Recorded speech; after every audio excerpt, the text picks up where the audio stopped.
Hey guys, welcome to the voiceover. Today we have a pull day, which means I worked my back and biceps. This is a good workout to get a V-taper, which will help create the illusion of small hips and a waist. First exercise is the cable rope pullovers.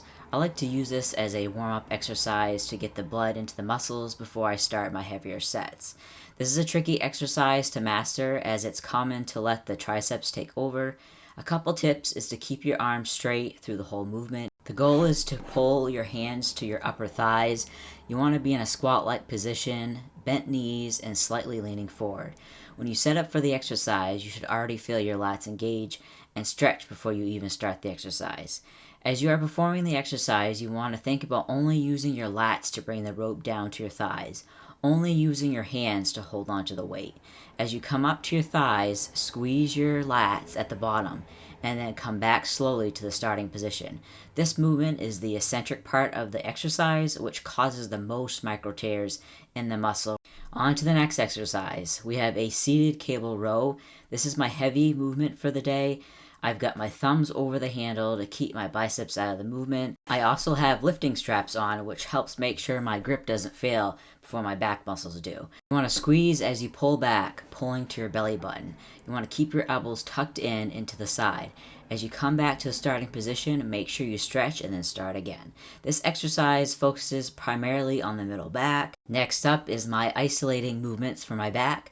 First is a single arm lat pull down. This gym doesn't have a machine, so I improvised by creating this setup.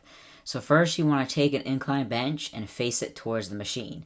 This will recreate a chest supported lat pull down machine. You then want to attach a D handle to do a single arm. My grip on this exercise is an underhand grip to mimic the machine pull down. You can, however, change up the grip to whatever you'd like. So you want to focus on driving the elbow down on this exercise. I'll be using lifting straps on my last set as it's a failure set and I want to make sure my grip doesn't fail on me. Make sure you squeeze at the bottom and then come all the way back up, feeling the stretch in your lat as you come back up. My feet are slightly back and firmly on the ground to provide stabilization. I have my other hand holding onto the back of the bench to help with stabilization as well.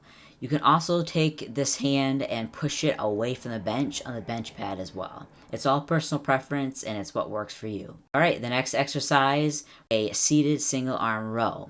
But we have the cable at the bottom now. Driving the elbow back just like the cable row earlier. This exercise is focusing on one side at a time. Now on to alternating bicep curls.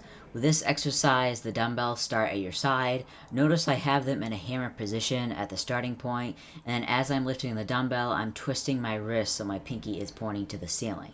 This helps activate the bicep more. Give it a try right now with nothing in your hand and watch your bicep contract. It's pretty cool. Make sure you are always keeping your elbows close to your side. Try not to let them come up and forward. You want to squeeze at the top and then control the weight down. The micro tears that initiate the rebuilding of muscles happen primarily during the eccentric motion of the exercise. The eccentric motion on this exercise is the lowering of the dumbbell. Alright, last exercise for this workout is cable hammer curls. Hands are in a neutral position on this exercise, squeezing at the top and controlling the weight down. Make sure to keep your elbows tucked into your side, not letting them drive up and forward. Alright, that's it for today. Thank you guys for listening, and I hope you've learned some helpful tips for your next workout.